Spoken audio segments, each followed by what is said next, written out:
We are living in an era profoundly shaped by the digital turn, a phenomenon that extends far beyond the mere adoption of new technologies.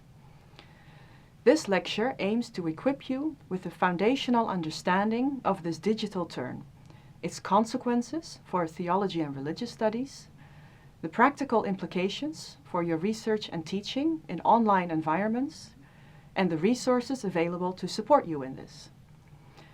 We will structure our discussion around 4 key points. First, the foundational theory, understanding the radical impact of the digital turn. Our first point of focus is establishing a robust theoretical understanding of the digital turn. It is crucial to recognize that this shift is not simply about using computers or the internet, but it signifies a fundamental and far-reaching transformation impacting nearly every facet of human existence. The notion of turns as a historical method indicates a transformative shift in a worldview that is more than a single innovation or idea, transforming both the individual and society on a fundamental level.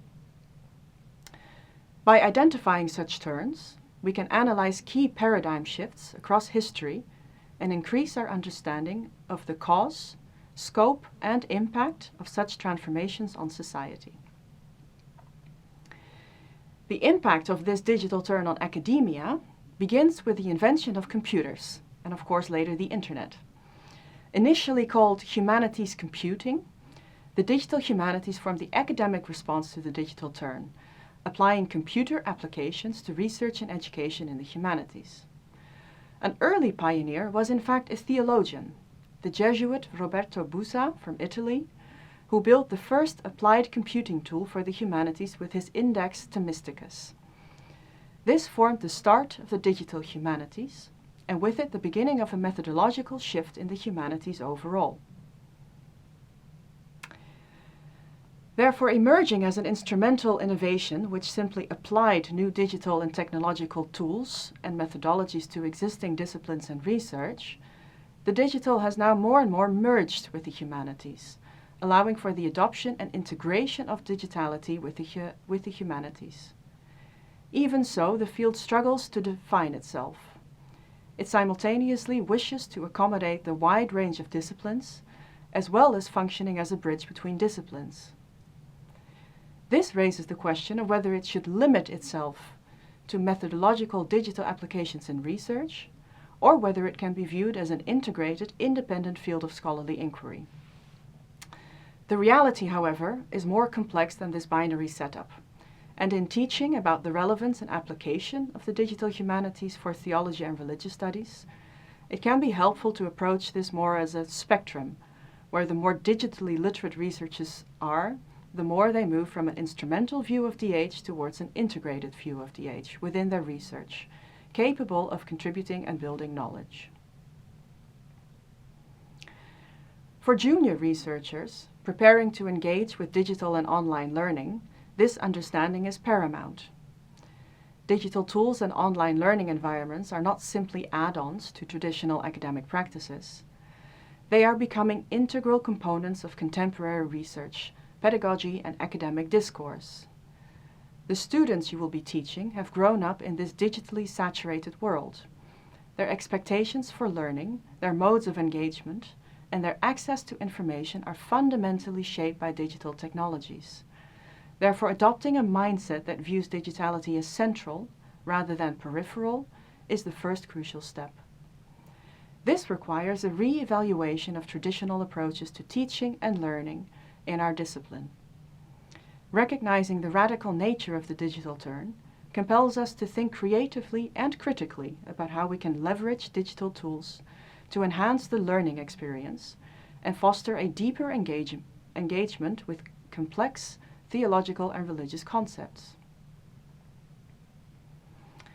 Secondly, we will focus on the theoretical consequences for theology and religious studies.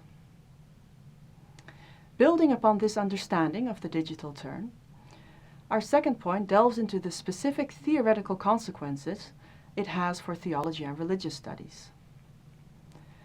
The digital turn impacts all of the disciplines in our field, from practical theology to biblical studies, ethics, and history, compelling us to consider how we ask research questions, how we gather and analyze evidence, and how we construct theological and religious knowledge in a digital age. The unique challenges faced by theology and religious studies are exacerbated by the digital turn. This is mainly due to the interdisciplinarity of the field, which includes both the study of the past and the present, and a plurality of cultural and social systems. The field also suffers from both an abundance and a scarcity of sources.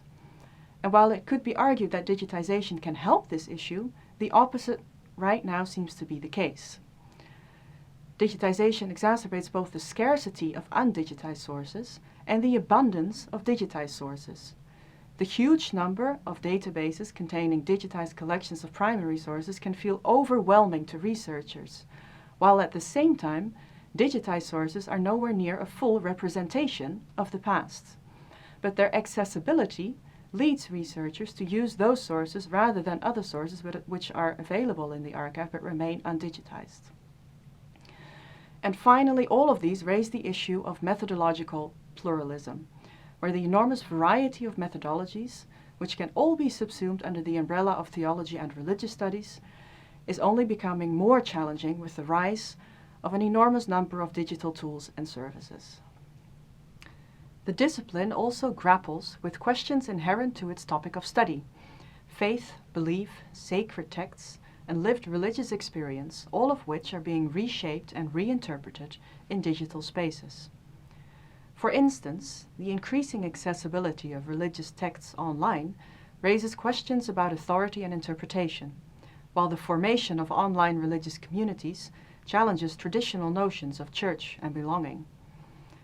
Then, the use of digital tools for historical and textual analysis opens new avenues for research, but also demands critical engagement with the biases and limitations inherent in these tools. While it is true that various fields of theology have experimented with and adopted digital tools, this adoption is still haphazard. Individual researchers and institutions have embraced technologies as they become available, but a cohesive and theoretically grounded approach to digital methodologies and online pedagogy has often lagged behind. This highlights a critical need for junior researchers to be equipped with a more systematic and reflective understanding of how digitality intersects with the core epistemological and methodological concerns of our disciplines.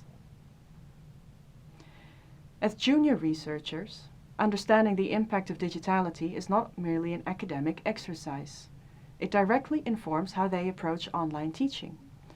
You must be prepared to guide students through these complex issues, encouraging them to critically evaluate digital sources, engage respectfully in online discussions about faith and belief, and understand the evolving landscape of religious practice in the digital world.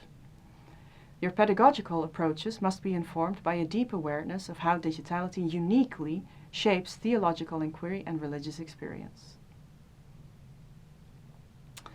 Third, we will focus on practical consequences for research and application of digital tools in teaching.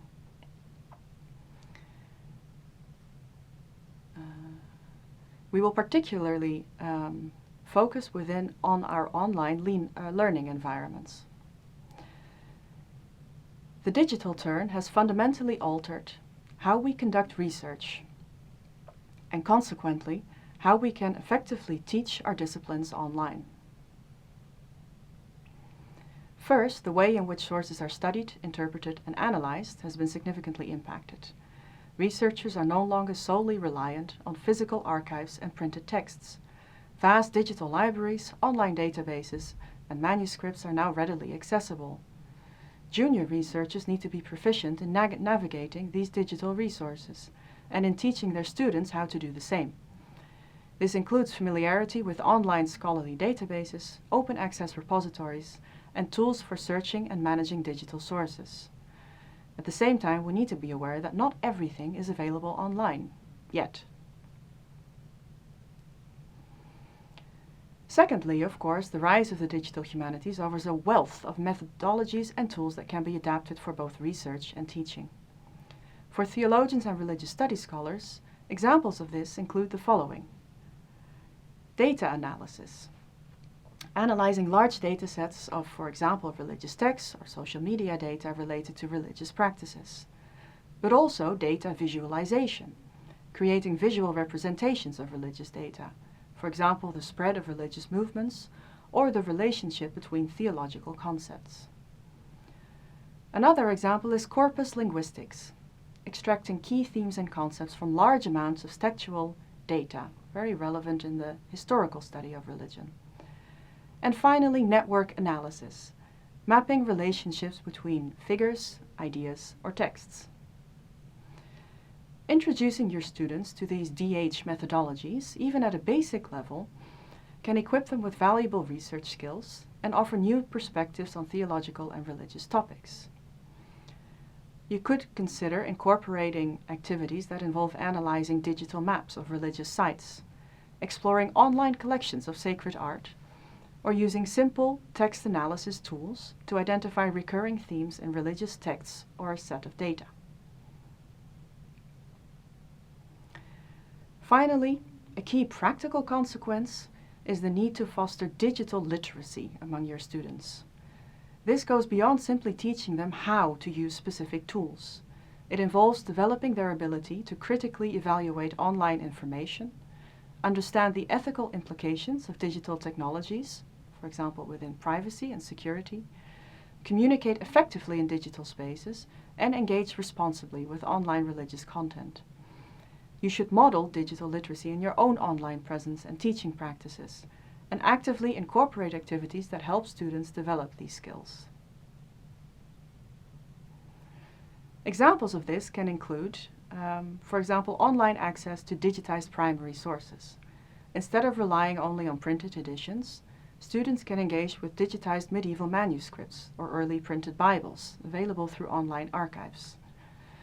Sometimes online access is only facilitated on-site, something which is not always clear from the first web page of an institute. Secondly, there is the efficient use of tools and software in the field, for example, biblical analysis software or online dictionaries. While primarily a research tool, introducing students to the capabilities of specific software can enhance their understanding of textual analysis and theological concepts. There is also the analysis of social media data related to religious trends, more relevant in pastoral and empirical theology. Students can learn to analyze Twitter data related to church attendance or religious discourse, as mentioned in the context of digital theological research. Finally, an awareness of fair data is also a good example. Fair data is data that is findable, accessible, interoperable, and reusable. Students can learn what this means for a specific research context and become more aware of the ethical implications of collecting and analyzing and storing data. Overall, the key is to move beyond simply replicating traditional classroom activities online and to leverage the unique affordances of digital technologies to create engaging and effective learning experience in our field. Finally, our final point focuses on further resources that are available to support your development as digital educators and researchers, incorporating some strategies for continuing to grow your competence in this area. The digital landscape is constantly evolving, so a commitment to ongoing learning and engagement is of course essential. First, be aware of and utilize the institutional support for digital teaching and learning offered by your university. Many institutions have dedicated centers or departments that provide training, resources, and technical support for online teaching. For example, at KU Leuven, resources like Cubic or the Research Data Management Department offer valuable support for digital education. Take a look at these resources and take advantage of workshops, webinars, and one-on-one consultations that can help you enhance both your teaching and research skills. Secondly, the resilience research infrastructure is a particularly valuable resource for those in theology and religious studies. Its mission includes fostering the use of digital methodologies and promoting fair data principles within the field. Resilience organizes workshops, develops training materials, and provides access to services and expertise related to digital research and religious studies across Europe. Their future marketplace will provide access to sources, expertise and services for the study of religion specifically, and help you keep up to date with new developments in both digital and AI services. Thirdly, consider working together with the KU Leuven Digital Humanities Department. D8 scholars often possess expertise in a wide range of digital tools and methodologies that we don't know about yet, that can be directly applicable to your research and teaching. You can explore opportunities for collaboration or attend their workshops and seminars to help you brainstorm ideas for your own research and teaching. Fourthly, forming peer groups within your faculty to discuss and share best practices in digital teaching and research can be highly beneficial. This is still the best way to find out about cutting-edge tools and services, and you immediately have a shared experience of which ones actually work and which ones don't, which ones are more relevant and which ones are not worth investing your time in. And finally, keep up to date with the ethical and legal developments and requirements for online research, especially as this pertains to the use of AI for research and teaching. KU Leuven has its own AI policy, outlining the do's and don'ts of using AI, something which all students and researchers need to be aware of. While AI offers a lot of opportunities and potential for research, there are key ethical downsides to the usage that need to be kept in mind.